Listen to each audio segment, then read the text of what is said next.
هلا بنات، شلونكم؟ شخباركم؟ ان شاء الله بخير وانتم تشاهدون فيديو اليوم. وفيديونا اليوم كلش حلو، واني اسفة على التأخير تنزيل الفيديو. صار لي كم يوم يعني ما منزلة فيديو، اعذروني حبايب قلبي. وان شاء الله فيديو اليوم ينال اعجابكم ورضاتكم حبايب قلبي. فيديونا اليوم غير، وان شاء الله ينال على اعجابكم حبايب قلبي. بس قبل ما نبدأ نشاهد الفيديو حبايب قلبي، ما ننسى صلاة على محمد وآل محمد، كل ميزان حسناتنا وحسناتكم حبايب قلبي.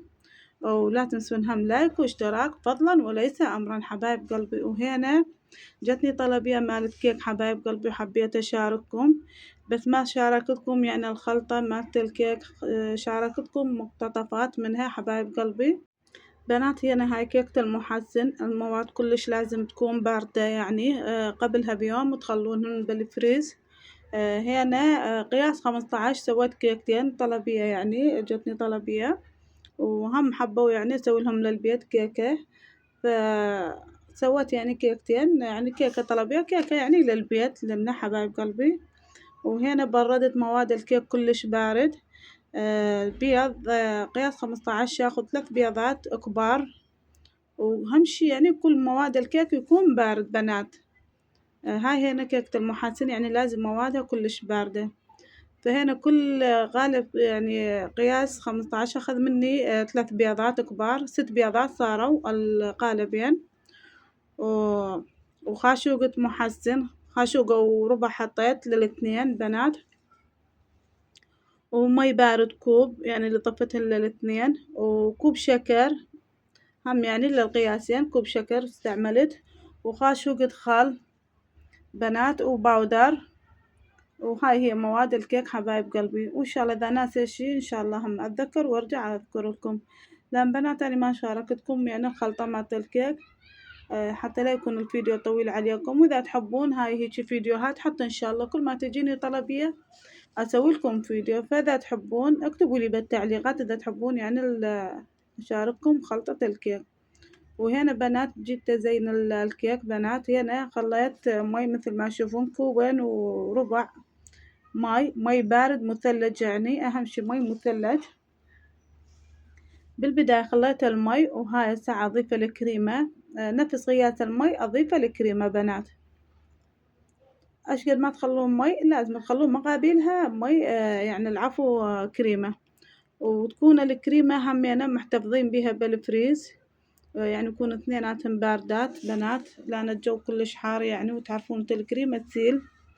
فأهم شي يعني مي بارد والكريمة همينة تكون بالفريز. وهنا من خليتها أخفقهم بيدي بالخفاقة لما يختفي يعني الكريمة، وأشغل العجانة وأخليها تخفق مدة 5 دقايق. وهاي شكل الكريمة حبايب قلبي، بعد يعني من تشوفونها تعزل عنا المشبك وتجي يعني شلون نقول على جانب العجانة بنات، وتكون يعني هاي هي صارت. فتطفون العجانة وتشيلونها تخلونها بالتبريد فد 10 دقايق ربع ساعة، لأن الجو حار يعني بالشتا لا ما يحتاج بنات. وهنا بعد ما خليتها بالتبريد جيت خفقتها بنات حتى أبدي إن شاء الله أداوم يعني أسوي الكيكات. مثل ما تشوفون خفقتها يعني شلون نقول يعني يدوي، على مود حتى تختفي الفقاعات وتصير الكريمة كلش ملسة وناعمة. من تجين تزينون بيها ما يعني شوية تبهدلك يعني نقول بالتزيين الكيك حبايب قلبي. وهنا مثل ما شفتوا بنات أخلي الكريمة بكيس الحلواني وأسوي بهاي الطريقة حتى الحشوة ما تطلع من الكيكة بنات مثل ما تشوفون. وأخلي هم شوية بالنص وبالسباتولا أعدلها، وهسه إن شاء الله خلى الحشوة وإن شاء الله طريقة تعجبكم حبايب قلبي وينال إعجابكم حبايب قلبي هذا الفيديو. وهنا هاي الحشوة ضفتها هاي حشوة الكرز بنات. أنا صار لي فترة كلش طويلة يعني ما مشتغلة بالكيك، يعني تقريبا من الشتاء، فتركت يعني شغل الكيك. فهسه جتني طلبية، وطلبية يعني من أختي يعني رادت كيكة فما قدرت أرجعها، فعاد سويت لها كيكة وما شاء الله تخبلوا على الطعم، يقولون كلش طيبة وعاشت ايدك، والله كلش طيب. ايش قد ناكل كيك ابد مو مثل طعم الكيك اللي انتي تسوينه. وان شاء الله هي هم تشوف الفيديو وتكتب لنا تعليق وتشوف يعني تأيدنا يعني على الكلام. وهنا يعني اسوي طبقتين بنات الحشوة مثل ما تشوفون طبقتين. وهنا شوي الكريمة تعبتني بنات لان الجو كلش حار فما تتحمل يعني، واني هنا بالمطبخ ماكو يعني لا مبردة ولا يعني بانكة نقول، فالجو كلش حار والكريمة تسيل. وهنا راح اخلي حشوة الفراولة، يعني حشوتين بنات مثل ما قلت لكم. هاي حشوة الفراولة حبايب قلبي.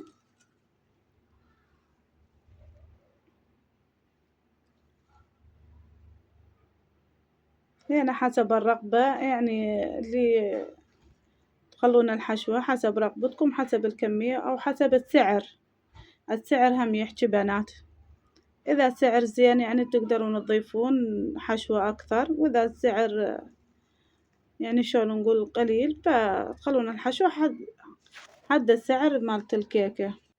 وهنا كملتها أخلي بالكيس الحلواني أوزع كريمة وامسحها بالسباتولا، يعني شلون نقول تزيين خفيف، وندخلها للتبريد حتى تتماسك لأن الجو كلش حار. بالشتا لا قبل يعني تبدون تغلفونها وتكملونها، بس هسه الصيف يعني والجو حار كلش فنخلي لها طبقة خفيفة وادخلها للفريز.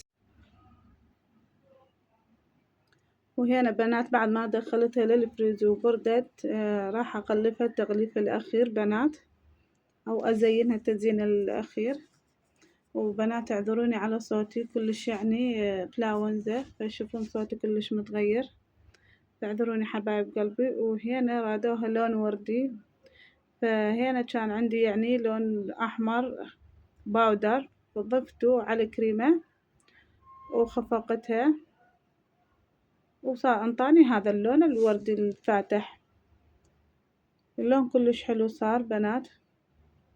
وهنا هم خليت بكيس الحلواني ووزع او كيس الكريمة، اوزع الكريمة بالكامل بنات، وابدي ازين بيها حبايب قلبي.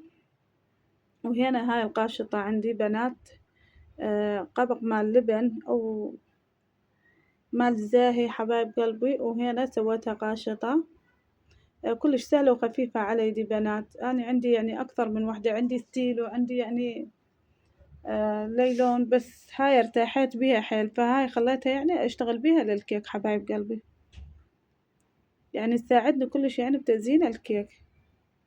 فمثل ما تشوفون بديت أعدل بالكريمة حبايب قلبي، وهنا كان الوقت كلش متأخر، وهي يعني هم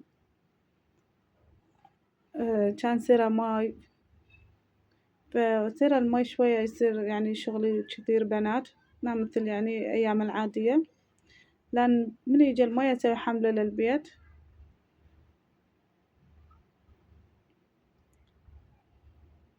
فبقيتها هنا كلش يعني تأخرت عليها، هنا تقريبا أذن المغرب أنا أشتغل بيها، فهي شوية مسافة عنا يعني لازم تجي عليها من وقت، وأني لازم أدخلها للفريز حتى تجمد قبل ما تاخذها، حتى مسافة الطريق يكون ما عليها شي الكريمة ما تسيل. هنا بنات ما سرعت لكم الفيديو، يعني خليته على طبيعته حتى تشوفون إن شاء الله وتستفادون من الفيديوهات حبايب قلبي. ومثل ما قلت لكم الجو كان كلش حار والكريمة تسيل، يعني كل شوية أدخلها للفريز أبردها وأرجع أشتغل بيها. هنا يعني دخلت على الغرفة قدام المبردة وقمت أشتغل بيها حتى أقدر يعني أسيطر على الكريمة، لأن الكريمة كلش يعني تسيل. وهنا مثل ما تشوفون هذا اللون الوردي اللي طالع يعني الأحمر، ما خفقت الكريمة كلش زين لأن قلت لكم كلش مستعجلة، فتشوفون صار بيها خطوط. فأنتم من تخلون يعني لون باودر خلوا يعني نقطة نقطتين مي وياه حتى ما تظهر عليكم بالكريمة مثل هالسعاني يعني. أنا كلش كنت مستعجلة فبس أريد أخلصها الصراحة بنات. بس كلش صارت طيبة يعني، وحتى كيفوا على طعمها والله يقولون كلش طيبة يعني. أنا قبلها بيوم يعني شويتها، وثاني يوم زينتها للهم. هنا كملتها حبايب قلبي، وهنا رادوها بهاي الطريقة بنات، وأنا شوية يعني إيدي يعني بالكتابة أو بالخط شوية ما سيطر، أو ما أعرف إني ما أعرف أقرا وأكتب، ما أعرف السبب شنو. فشوفون القلوب مالتي كلش يعني مو مرتبة حبايب قلبي، وهي هم مو الغريبة يعني لأختي، فعادي بنات. هاي الكيكة البيضة للنصارى حبايب قلبي، وهاي الوردية لبيت أختي. ووصلنا لنهاية الفيديو، إن شاء الله الفيديو عجبكم، وانتظروني فيديوهات جديدة.